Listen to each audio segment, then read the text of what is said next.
మోడీ దగ్గర చదువుకున్నా, ఇక్కడ రాహుల్ గాంధీ కాడ ఉద్యోగం చేస్తున్నాం, మధ్యలో చంద్రబాబు కాడ కాలేదు. హై స్కూల్ మన దగ్గర చదివిండు, అది చెప్తలేడు, మనం వెలగొట్టినాం. హై స్కూల్ మన దగ్గర ఫెయిల్ అయ్యిండు, వెలగొట్టినాం.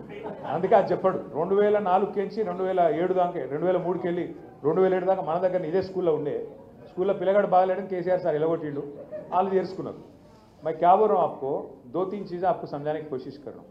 आज ये हुकूमत जो है यहाँ पे कांग्रेस और बीजेपी की मिली जुली सरकार है. मैं ऐसे ही नहीं बोल रहा हूँ आपको मैं 2-3 मिसाल देता हूँ.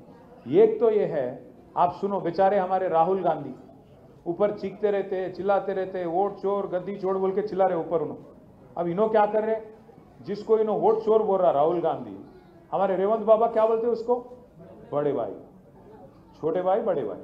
अब मोदी साहब को राहुल बाबा बोलते, चौकीदार चोर है बोलते, वोट चोर बोलते, काफी चीज काफी पुकारते रहते उन्होंने. इन्हों क्या कर रहे हैं, उसको बार बार बड़े भाई बोलते. राहुल बाबा बोलते कि अदानी फ्रॉड है. कौन, गौतम अदानी साहब फ्रॉड है, राहुल बाबा का कहना है. रेवंत बाबा क्या बोल रहे, नहीं नहीं नहीं, अदानी फ्रेंड है, अच्छा आदमी. राहुल बाबा बोलते गुजरात मॉडल बेकार है, रेवंत बाबा बोलते नहीं नहीं नहीं, गुजरात मॉडल शानदार है. राहुल बाबा बोलते सीबीआई खराब चीज है, सीबीआई बीजेपी के हाथों में एक इंस्ट्रूमेंट है, गलत इस्तेमाल कर रहे हैं आप लोग. इन्हों क्या बोल रहे, नहीं सीबीआई बहुत अच्छी चीज है, केसीआर को अंदर डालने के लिए सीबीआई को दे दो. कर्नाटक में नो एंट्री है सीबीआई को, पर तेलंगाना में बराबर का एंट्री है. क्यों हो रहा है सब, क्योंकि दोनों बड़े भाई छोटे भाई मिले हुए हैं. एक और चीज भी मैं आपसे कह रहा हूं, आप सुन लो जरा, गौर करो इस बात पे. खास हमारे जितने दानिशमंद भाई हैं, बुजुर्ग यहाँ पे लीडर हैं, आप तमाम भाइयों से बहनों से मैं गुजारिश कर रहा हूँ. वक्फ की जो एक्ट आई थी हाल ही में पार्लियामेंट में, वक्फ अमेंडमेंट बिल आई थी, तो हम उसका मुखालिफत करें, बीआरएस खिलाफ वोट करें, हम आवाज उठाए, लड़े आपके वास्ते, बोले हमारे 4 वोट जो है राज्यसभा में, क्योंकि लोकसभा में तो हम है नहीं, तो राज्यसभा में जो 4 वोट थे, हम आपके लिए वक्फ एक्ट को हम लोग मुखालिफत करें, वोट भी उसके खिलाफ करें. पर बीजेपी के पास ताकत था, उसके साथियों के पास ताकत था, तो बिल पास हो गया. बिल पास होने के बाद वक्फ बिल, पूरे हिंदुस्तान में 28 रियासत है. पहली रियासत जो कानून बनने के बाद दिल्ली में पहली रियासत उसको अमल करने वाली कौन सी है पता है आपको, तेलंगाना. समझे आप, 28 रियासतों में 3 जगह कांग्रेस का हुकूमत है, बाकी करीब करीब 20 जगह बीजेपी का हुकूमत है. 20 लोगों को कोई जल्दी नहीं थी, बीजेपी वालों को, बीजेपी चीफ मिनिस्टरों को.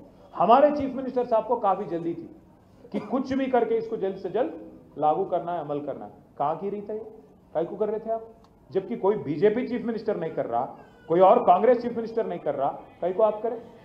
सवाल करो आप, कांग्रेस का जो कैंडिडेट आएगा कल गलियों में, कांग्रेस को जो मिनिस्टर आज घूम रहे गलियों में, जब गोपन्ना थे कोई नहीं दिख रहे थे यहाँ पे, मागंटी गोपीनाथ साहब जब थे कोई नहीं आ रहे थे कांग्रेस लीडर, आज बड़े बड़े घूम रहे, इधर लीडर उधर लीडर, टोपी पहन के, टोपी करके, आपको टोपी लगाने के लिए घूम रहे हो लोग, और कुछ नहीं. याद करो, पूछो उनसे कि क्या जल्दी थी आपको कि वक्फ बिल आप पहले लागू करें. अब तो सुप्रीम कोर्ट में स्टे आ गया, वो अलग बात है, पर स्टे आने से पहले ही अमल करने वाला चीफ मिनिस्टर रेवंत रेड्डी है. इस वास्ते मैं बोल रहा हूं भाइयों, इन्हों कांग्रेस का चीफ मिनिस्टर नहीं है, इन्हों मिली जुली सरकार जो कांग्रेस और बीजेपी का है, दोनों का चीफ मिनिस्टर है. इन्हों समझने की कोशिश करो, दोनों का एक ही चक्कर है, इधर ఒకటే ఆలోచన, कांग्रेस दी बीजेपी दी. जो एकलौती आवाज है तेलंगाना का, केसीआर का, इसको दबाना है, इसको खत्म करना है. కాంగ్రెస్ బీజేపీ ఇద్దరు ఎత్తుగడ ఒకటే. కేసీఆర్ గారు ఏదైతే 10 ఏళ్ళు తెలంగాణను ఒక చిన్న బిడ్డ లెక్క సాకిండో, తెలంగాణను కాపాడిండో, ఆ తెలంగాణలో కేసీఆర్ లేకుండా చేయాలి, గులాబీ జెండా ఎగరకుండా చేయాలి, మనం కొట్లాడుకోవాలి, मैदान खाली కావాలి. कांग्रेस और बीजेपी रहना, फिर तो बीजेपी के लिए आसान हो जाता ना. कांग्रेस बोलते फुटबॉल खेल लेते हो लोग, मालूम है उनको. అందుకే కేసీఆర్ను ఖతం చేస్తే కాంగ్రెస్ను ఫుట్బాల్ ఆడుకోవచ్చని బీజేపీ అని ఆలోచన, వీళ్ళేమో మనని ఖతం చేయాలని ఇల్లు తిరుగుతారు.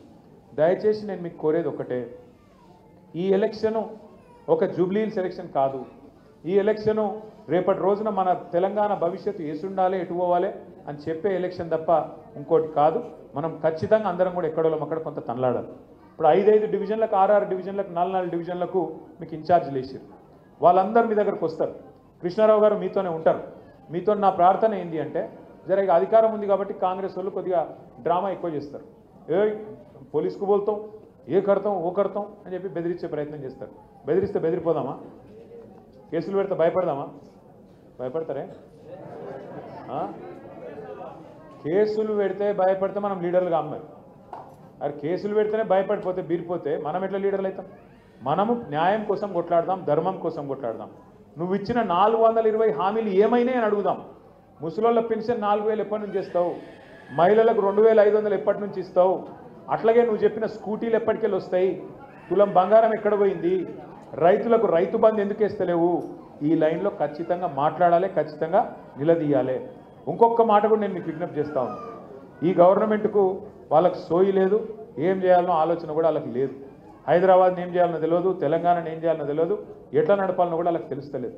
వీళ్ళకి జలకి ఇవ్వకపోతే వీళ్ళకి మనం సై రాస్తే నైలాయతో 3 hours సాలే. ఇంకా ఇప్పుడు గిన్న జలకిచ్చి వీళ్ళని చక్కగా చేయకపోతే ఇప్పుడు కాంగ్రెస్ కోటేసిరు అనుకోరు ఎవరన్నా ఏమనుకుంటారు? కాంగ్రెస్ వాళ్ళు తులం బంగారం ఇవ్వకపోయినా, 4000 పింఛన్ ఇవ్వకపోయినా, మహిళలకు 2500 ఇవ్వకపోయినా, ఇచ్చిన ఏ వాగ్దానం అమలు చేయకపోయినా మాకే గుద్దుతున్నారు ఓట్లు అంటే మళ్ళీ కూడా రేపటి రోజున ఏం చేసే అక్కర్లేదు, ప్రజలు మా పాలన ఆమోదించిర్రు అని చెప్పడానికి వాళ్ళకి అవకాశం వస్తుంది. అగర్ మైనారిటీ భాయ్యం ఒక డిక్లరేషన్ బోలే మీకు ఏమేమో చేస్తామని చెప్పారు, 12 రకాల వాగ్దానాలు ఇచ్చారు, ఒక్కటని అమలైందా? మైనారిటీలకు 4000 కోట్ల బడ్జెట్ అన్నారు, ఇంకా చాలా కథలు చెప్పారు, ఏమన్నా అయిందా?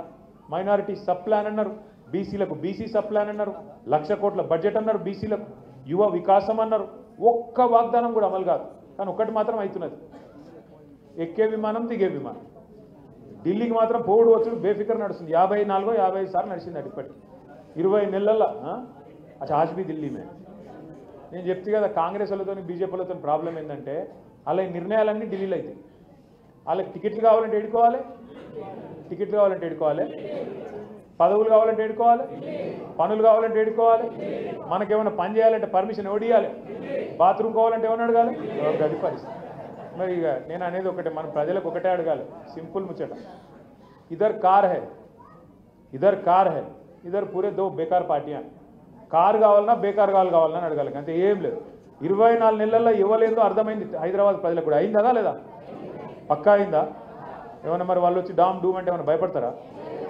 ఒక్కటి మాత్రం యాద పెట్టుకొని, పైసలు బాగున్నాయి రేవంత్ రెడ్డి కానీ బగ్గా సంపాదిస్తుండు, ఓటుకు 5-10 వేలు ఇచ్చినా ఇస్తాడు. అప్పుడు మీరు ఏం చేయాలి ఎరికైనా తెలివిగా?